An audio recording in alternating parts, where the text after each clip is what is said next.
Amen. Let the church say amen. Amen. Go ahead and tap that neighbor on the shoulder and say, I feel the Spirit. Now don't tap him if you don't feel it, but if you feel the Lord working in you. The song says, let the Jesus in me touch the Jesus in you. It's so easy to love. Oh, come on, somebody in here. The Bible says if you don't have joy, you need to leave hope. What do you mean? Because the joy of the Lord is my strength. You think that sometimes I find myself just laughing. Nobody's told a joke because the joy of the Lord is my strength. You know, I find myself sometimes solitary, just having church all by myself. Because when I think of the goodness of Jesus and all that he's done for me, my soul cries out, hallelujah! What do you mean, preacher? The times I could have been in an accident, the times I could have been shot, the times I could have got jumped on, the times I could have got my stuff stolen, the times I could have had my wallet missing, but the Lord came in and turned it around, and I'm so glad to be here. I believe we have it in our head that we're supposed to be prosperous. We're supposed to have this and that. But if it wasn't for the mercy and the grace of God, somebody look at your neighbor and testify. Where would I be? You can take a little while and just testify, can't you? He brought me out of falling and pit. Oh, you can take a little while and just testify to your neighbor just this morning. He woke me up this morning. I didn't get a phone call in the middle of the night saying that my children were dead. I didn't get no prize.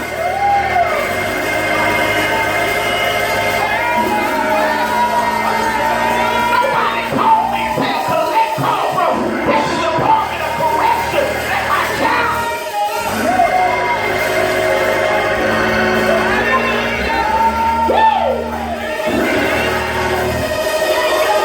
Jesus, people!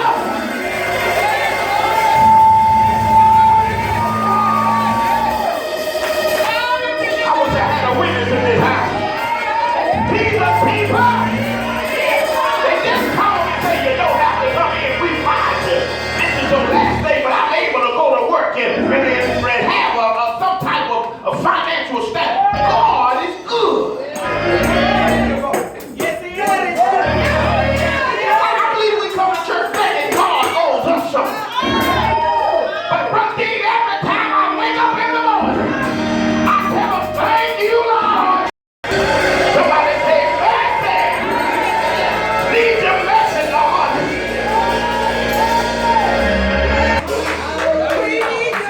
Some of y'all looking at me like y'all know what I'm talking about. Police pull you over. You don't have insurance or nothing. He pull you over. And while they behind you with them lights on, you say, Lord Jesus, help me. Before he can get to your car, he pulls off because he gets a call. Somebody say, mercy, Lord. Yeah, it's time for you to pay your bill and you know you don't have the money to pay. So you call the folks so you can see if you can extend it a little while. And when you call them, they say, well, that bill is already paid. Somebody look at your neighbor and say, mercy, Lord. When you go to the doctor, he said, don't look good. Look like this is going to take you out. We need you to come in for some more tests. And you go home and you say, mercy, Lord. Go back up and take the test. They say, we don't see nothing. Somebody look at your neighbor and say, mercy, Lord. The dog in the hospital, they say you had a stroke, and it seemed like it's going to take out your whole left side. But when they run some more tests on you, they say it looks like everything is normal. Somebody say mercy!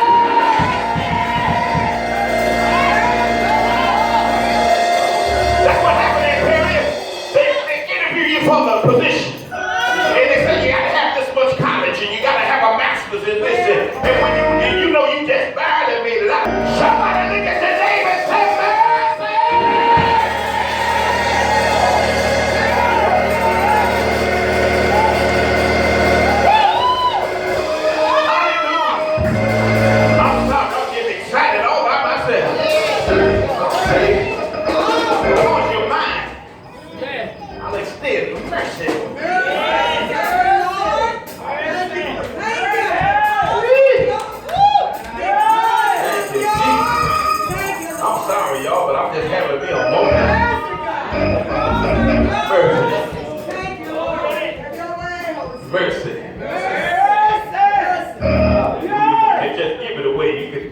pocket and get out there.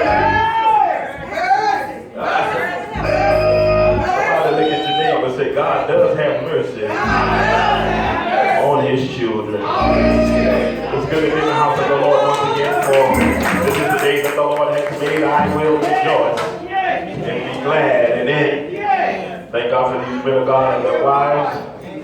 Thank God for our church mother, Mother Field. Come on, help me celebrate that.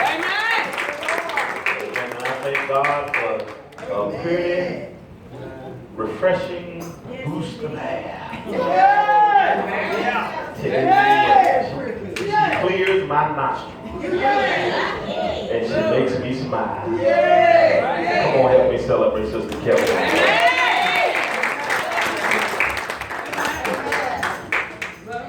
If we stop looking for what God started enjoying, what you already have, that's it, Pastor. That's life sure would be better. Somebody look at your neighbor and say, I know you right. I know you right. That's right, Pastor. I'm enjoying, Sister Kelly. I'm enjoying. Amen.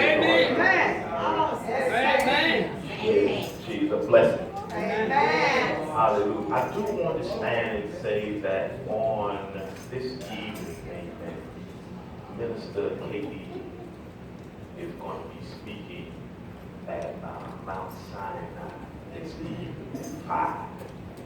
Amen. That's if the rest don't have to go to the house.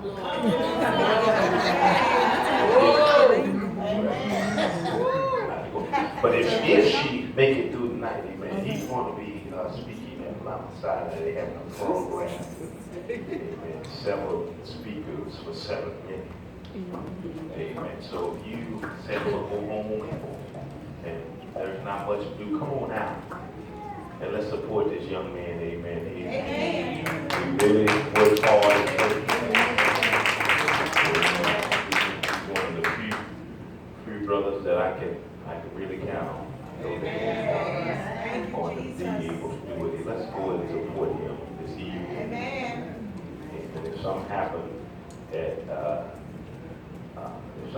Sister Reza, I'll send takes out to everybody code 34. Code 34.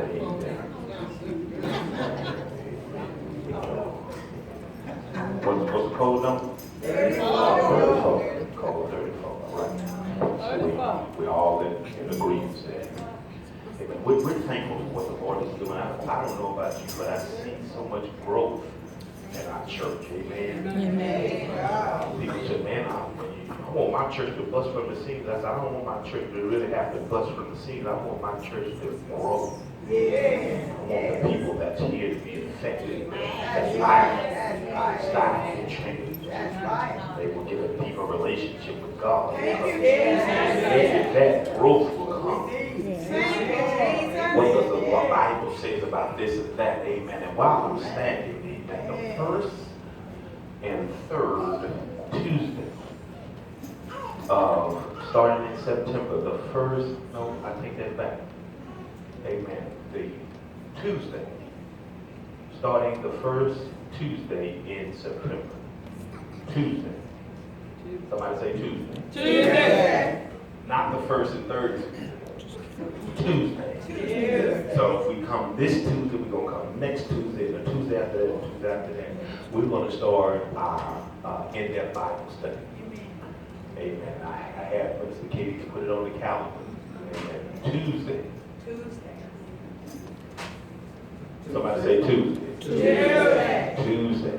We'll be meeting here at 7:30. 7:30 to 8:30. I'll take that back. 7:30 is given 7 to 8. We'll be meeting from 7 to 8 Bible study. If you want to understand more about the Word of God, I read this passage, but I don't really understand it. Well, you need to be in their Bible study. I understand it, but I don't have clarity. You need to be in the Bible study. I hear it, but these thous and days and all that stuff, and I don't understand. You need to be in Bible study. Amen. Because the Word is the map to give peace in our lives. And if you don't understand the Word, you don't understand how you can get to peace. The power of life is in the Word. And if you don't have clear understanding on the Word, it is impossible for you to have power over the devil. You don't even know what the word says, so that's why he creeped you up. But if you know the word, you can't touch it. Tuesday, I'm asking you all ministerial officers. If you're on the ministerial staff, who's on the ministerial staff? If you speak to us on the podium or in the pulpit, I need you to be here. Tuesday, 7 o'clock. If you say, I just want to understand the Bible a little bit more, I want you to be here at 7 o'clock. And then you'll come back, you'll come out more powerful, and you'll get a clear understanding of what the word says. Amen? Amen. All right. So Secretary, you got that? You got that? All right, she'll make that announcement going forward. September 1st Tuesday, what? September. All right. We're ready for the word of God. Anybody ready for the word of God? Amen. Amen. The word is good. Yes. I'm preparing for the word of God. Yes. All right, so I want you to prepare for the word of God. Amen. We want our young folks to come a little closer. This is youth Sunday. We want our young folks to come closer. So if you are a youth, means that you are under the age of 18, knocking on 18, I want you to come closer. We have some seats up here in front because we want you to get a good understanding of what the word is. Amen. Amen. Thank you, young men, for your obedience. Amen. We want you to come forward. Amen. Come forward. Amen. Amen. Amen. I told my little buddy that if he could let me wear his chain, I'm gonna give it back. I had service out, but he wouldn't let me wear it. So, amen. We need to pour into these young people. They never understand unless we take the time to pour into them. So we're gonna ask that you be attentive. We want you to open your ears so that the Lord can speak to you. Amen. And what we can do is, I tell parents, if we kind of put our kids up, because they'll talk all day about mama. Mama, what's 2 plus 2? Mama, why yell at each other? Why is there one you don't want? Mama, what's really the difference between a tennis shoe and a church shoe? But they'll have to do something otherwise. So we want to try to get them where they can hear and learn. Is that all right? All right. We're going to ask you to do me a favor. Just stand on your feet. Amen. If you have 2 feet, then they work. You stand on them. If they're not working, I understand. They're working. I want you to stand. Once you stand, I want you to point your hand this way and say, God, by your mercy, have your way. And say, God, by your mercy, speak to my heart. And say, God, by your mercy, use Minister KD, Carrie Dodd, Dabney Jr. In Jesus' name. Amen. Let's receive him with the words of amen.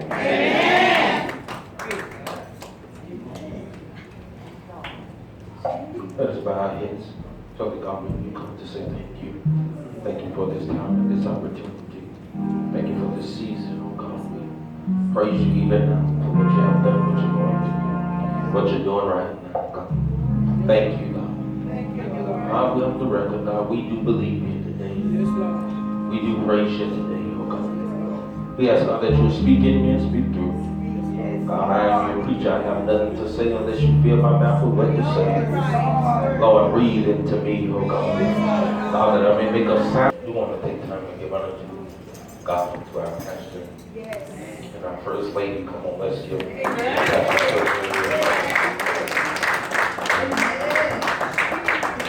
so to these men of God, to Minister Dixon and Sister Dixon, and Miss Carrie Senior, to Sister Kim Dad. Amen. Give honor to our church mothers. Amen.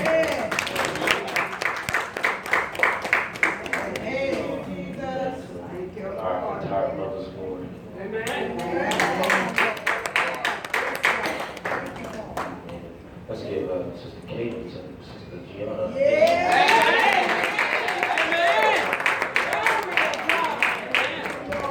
They did an awesome job. Yes, they did.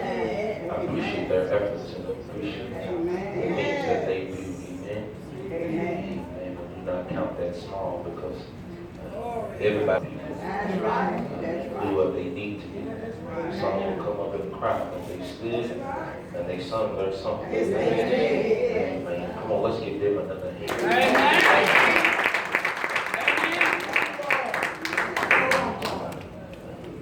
My own wife. And you love her very, very much. Right by my side. Through the thick and through the thin. I tell you, I would say, you don't know our story. And all the things that we've been through. Thank God today we are still standing together.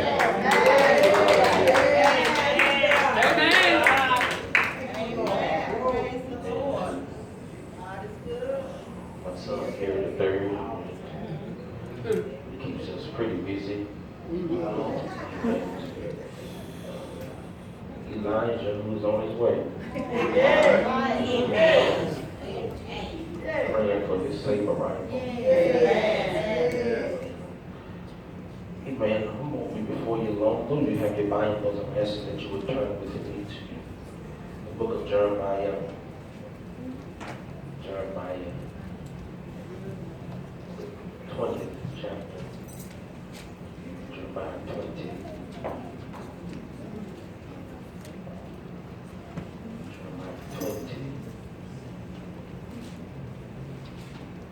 Jeremiah 20 and 18.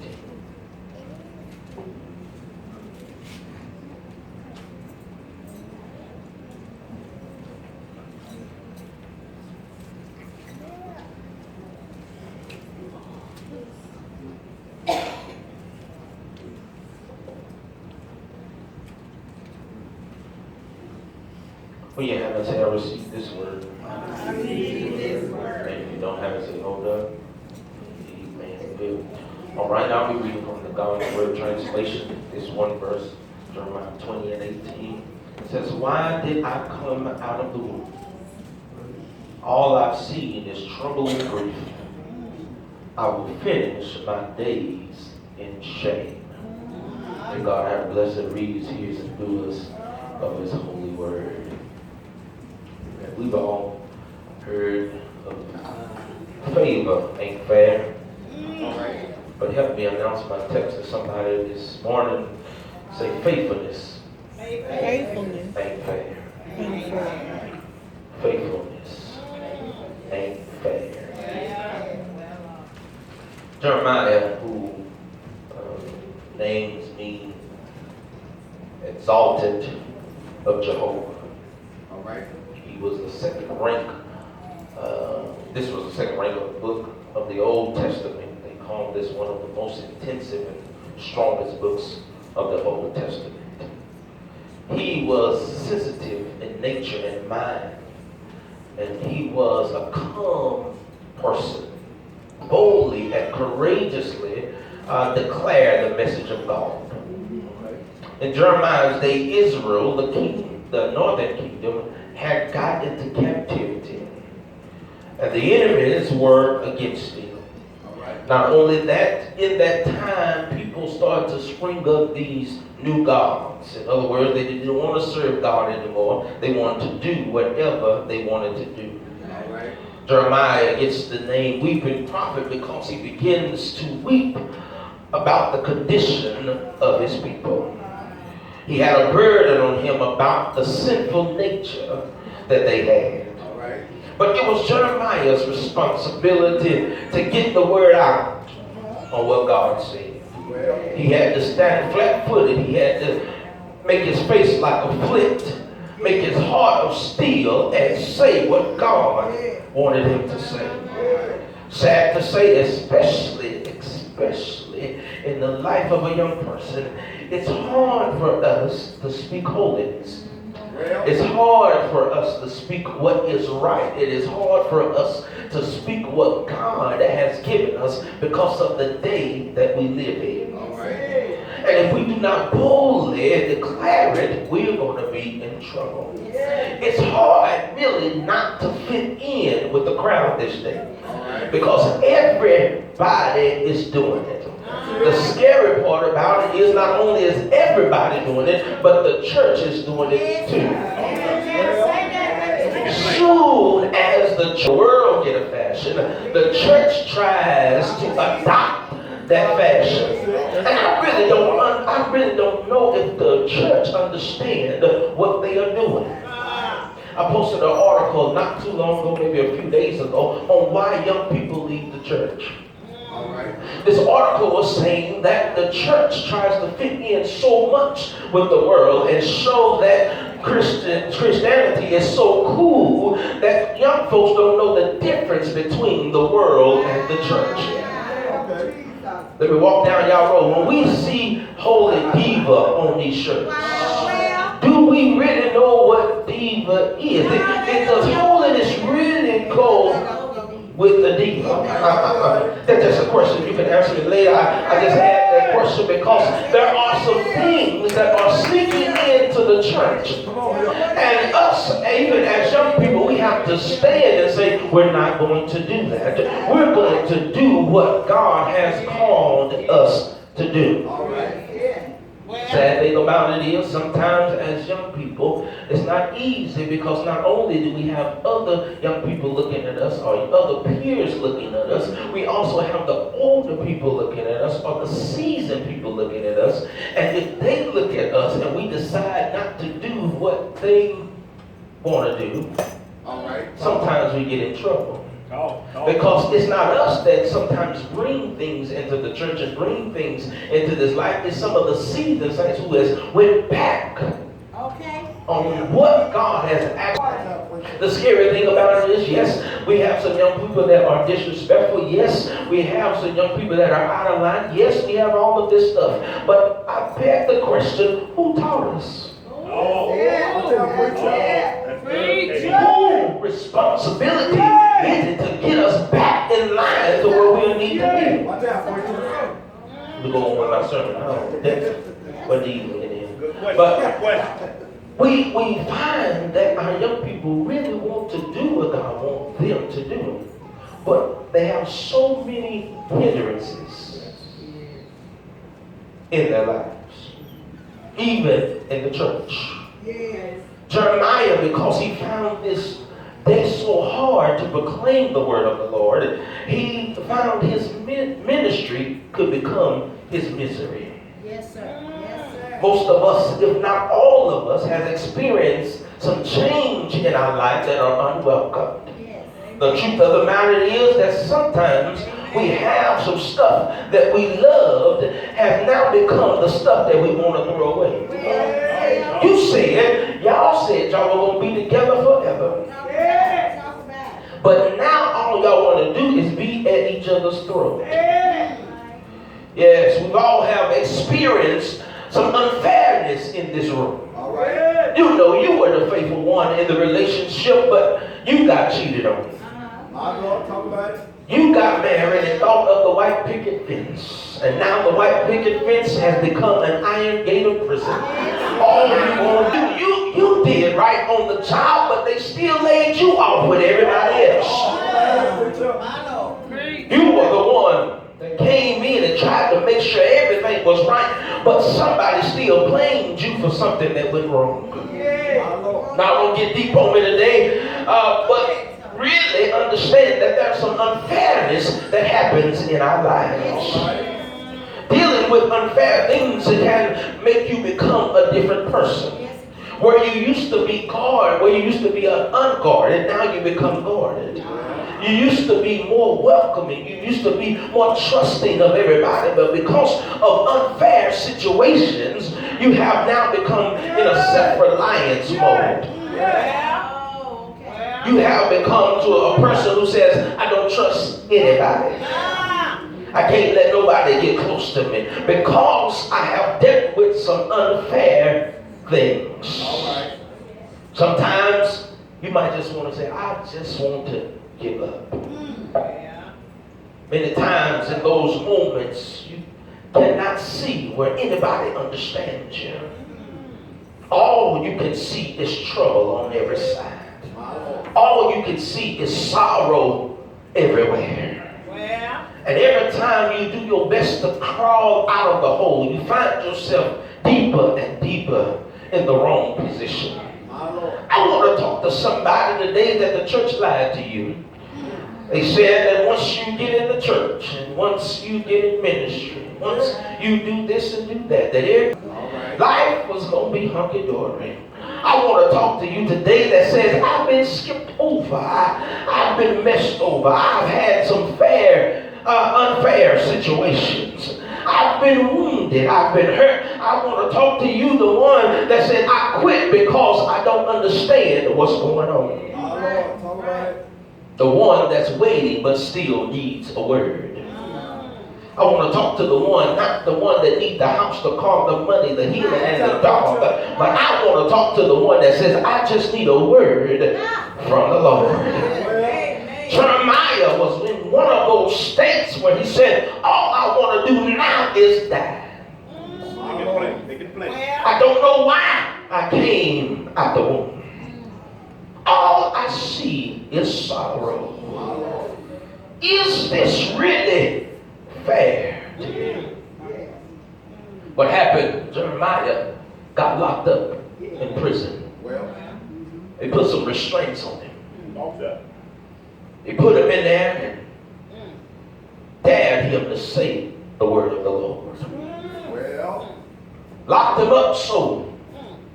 And after they got through locking up, the next day, king called Pesphar, he unloosed Jeremiah because he thought Jeremiah had learned his lesson. But as soon as the restraints came off, Jeremiah began to talk again. Jeremiah said, thus said the Lord, your kingdom and you are going to change. There are going to be some dilemmas.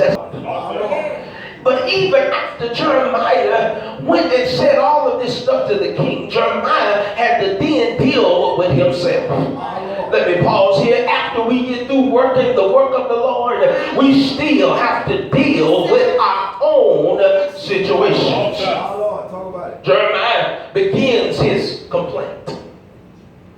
He said, listen, this is a God issue. He said, God, this is your fault. He said, you called me to this. And I let you call me. He said, you persuaded me to do this. And I let you persuade me. You overpowered me by your power. I trusted you enough to believe that I was in good hands. Jeremiah said, even in the times when I didn't know what to do, you were there. I now carry your power, but look at what's going on now. I'm in prison. I was locked up. And I was in shame. What's going on, God? God, where are you? And I don't know about anybody else, but I've been in some places where I had to ask a question. God, where are you? Jeremiah knew who God was. He knew the statutes of God. He knew he had a relationship at this point, but he just had a place that he had to vent. He looked around him and saw all of this imprisonment. He said, God, listen, you did this to me. But the good thing about it is Jeremiah didn't say this amongst his friends, but he said it directly to God. Young people and anybody in this room, if you have some trouble, if you have some problems, sometimes everybody's not good to talk to. All right. That's the truth. You cannot trust everybody with your complaint.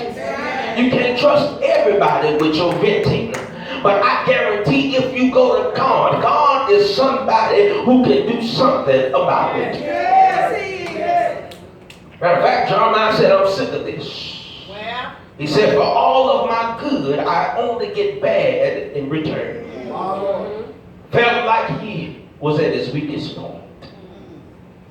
Jeremiah not only saw this as a God issue, but he started to look back and said, listen, God, everybody is laughing at me. He said, I'm the laughing stock of Israel. Everybody from the biggest to the smallest is laughing. Jeremiah said, I'm not only suffering for my labor, now I'm a laughing stock. I wonder why Jeremiah would mention this. Because he wasn't the only one in the prison. All right. He wasn't the only one getting laughed at.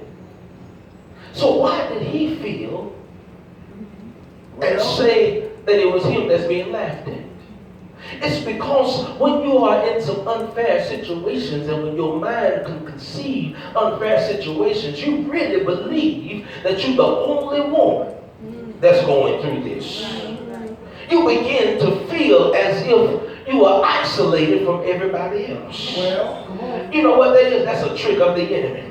Because you are not the only person that's going through. You're not the only person who has been through this. So you don't have to think that in your mind. Just know that even because I'm going through it, God can get me out of this. God can certainly deliver his people.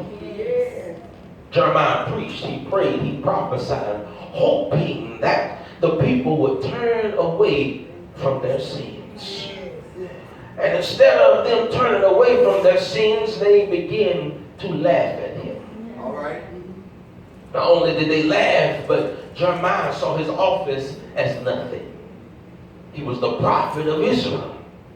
He said, now my words means nothing. Well, people are supposed to be following me. They're supposed to be behind me. But now all they're doing is punishing me. I have a gift from God, and my gift should make room for me, but it's not making room. It's making folks laugh. my Lord. Talk about it. I'm in an unfair situation. Many of us in this room believe that we are serving, but still seeing no results. My Lord. We serve only to go home crying. We give out all that we can and give out all until we are empty and still find ourselves in a terrible situation. My Lord. My Lord. We face some things that we believe is just unfair. My Lord. Yes, we have a complaint. Yes, if you look at your surroundings, yes, it may be messed up and unfair. My Lord. But God is still at work. He's still working on your behalf. Don't think because you can't see the manifestation of God that God is not working behind the scenes. All right. Come on. I don't care what folks do behind you. You don't have eyes in the back of your head. And sometimes God tells us to keep focused so he can work behind us. All right. All right. Thank you, Jesus. Listen, this is a burden of the faithful. To keep going when everything else seems to be crazy. This is the burden of the faithful and even of our young people, because they have to keep going and going and trying to live right even in the face of adversity. All right. Talk about it. We have to keep going even though we think that we are seeing some things that are unfair. If you be honest this morning, Jeremiah had a point. There are some things that go on sometimes when you're faithful. Understand. But one thing I like about it, Jeremiah never said anything to his friends. He didn't complain to anybody. He didn't cause a cancer throughout the church. He said this within his heart. You know what he said? He said, listen, I just ought to not do anything anymore. He said, I ought to just quit right now. You know why? Because Jeremiah's eyes was on the wrong thing. My Lord. His eyes was on his surroundings instead of his God. And if you keep your eyes on God, God will, he will make a way. Yes, he will. Jeremiah was in all kind of attacks, but if he'd have kept his focus, see, he thought that what he was doing should have reaped some kind of benefit right then. Though many of us in church think because we have served in church all of these years that we are owed something. All right, talk about it. Yeah, there was an article just the other day who posted the #1 reason why people leave church. You know why they leave church is because they have made church a country club. You pay your dues and you get this benefit. Church is not like that. God does not operate like that. You're going to have to work and keep on working. Stay faithful. Stay faithful. Even though you feel like this is doing no good. Because you have purpose. And when we see no purpose, we begin to draw back.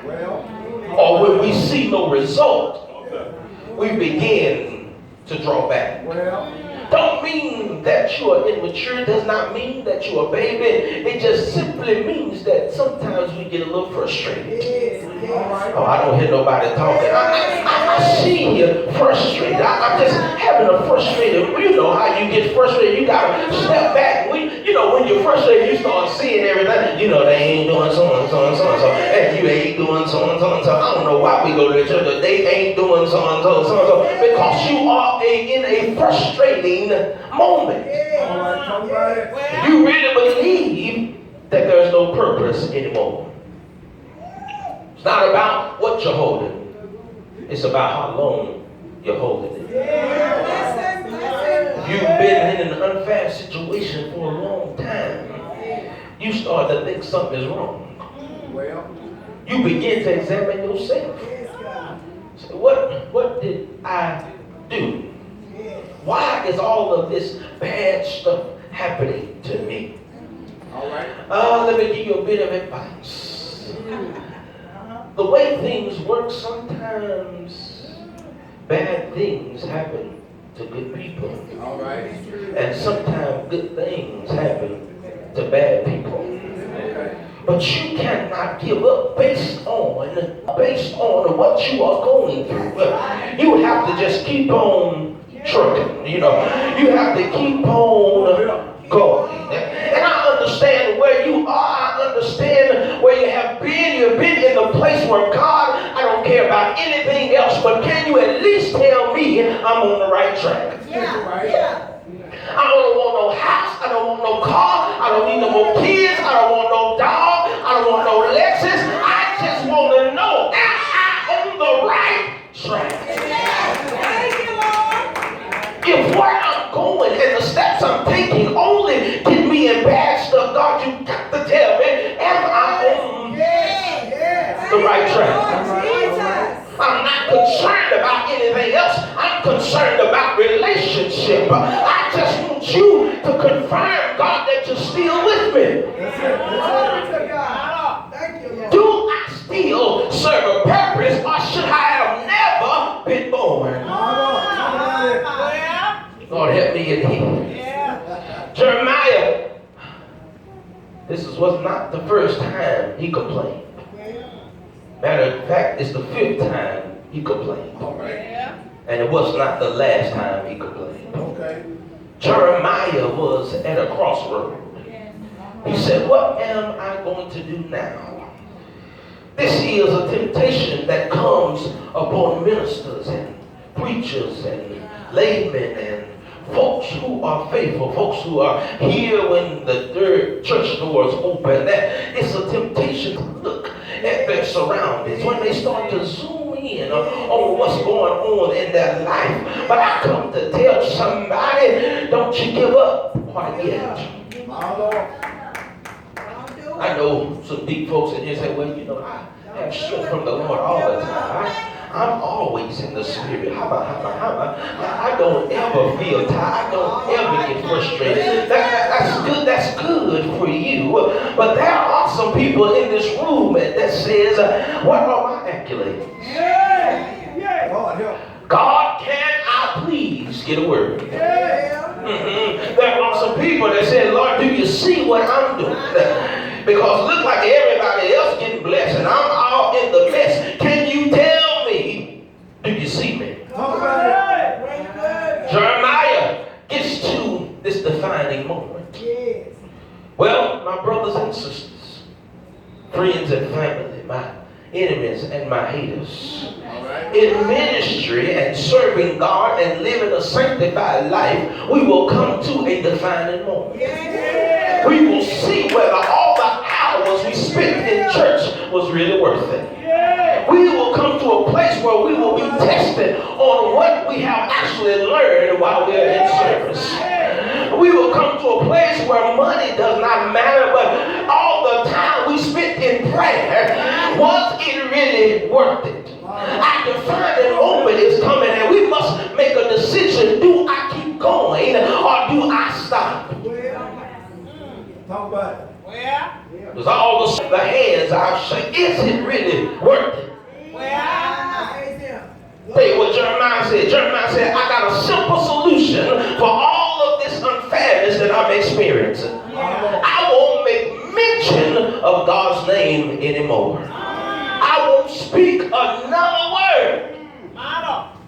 But the problem was, Jeremiah, as soon as he got that sentence out of his heart, Jeremiah said, it's just like fire.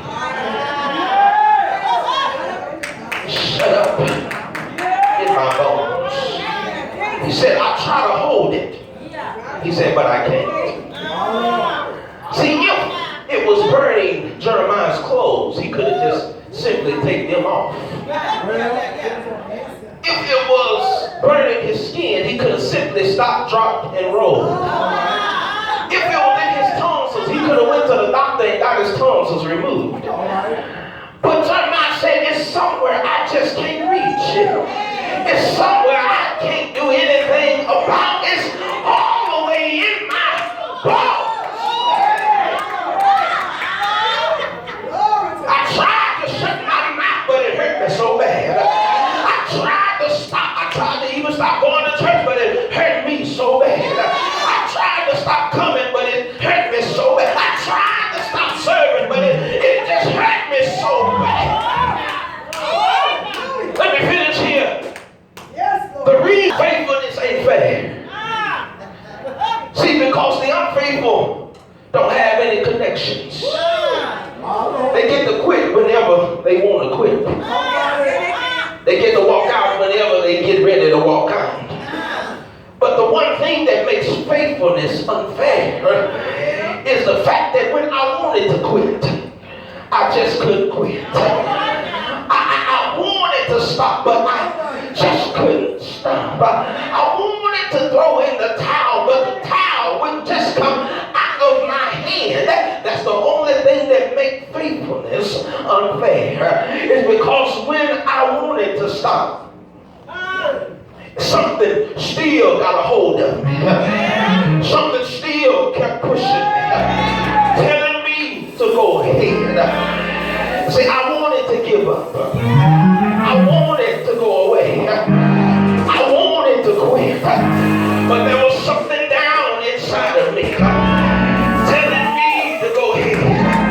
I know you sometimes want to give up because you don't see the result God said you were going to get. I know sometimes you want to throw in the towel, but I come to tell you, keep on working. You can't give up now. Who knows whether you'll be the one that will save somebody's soul? Who knows whether you'll be the one to bring somebody in? You just can't give up now. That changes the atmosphere. You got to stay with this thing. You got to keep going. Though it get rocky, just keep on going. Though it gets shaky, just keep on going. Those storms may come, just keep on going. There was a story about Paul. He was out on the sea and in the midst of a ship, but the Bible says a raging storm arose and they wanted to leave.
was anointed to say the word of the Lord. The only thing God had to give him was another word. I come to tell you that you got to sing. You keep on singing. If you come to preach, keep on preaching. Still working in your faithfulness. The same thing that got you in it is the same thing that's going to get you out of it. You got to sing your way out. You got to preach your way out. You got to keep on going to church. You got to keep on serving. You cannot stop. You cannot quit. You cannot give up. God is still working. He's a worker all the way. And I like it. Dr. said, all I have are bad words. All I'm doing is prophesying gloom and doom. But around the 29th chapter, a whole different story came about. Around later in the story, I heard God say, I know the plans that I think for you. Plans of good and not of evil. Plans to give you an expected end. I come to tell you, keep on going. Keep on running. Keep on moving. Keep on serving. Keep on being faithful. Because God has a plan for your life. God has a plan for your ministry. God has a plan in the midst of all of this. He's a working. Hallelujah. I got to quit there. But I know some folks is wondering, what do I do now? How do I keep going? You got to pray. You got to patch yourself up. You got to get more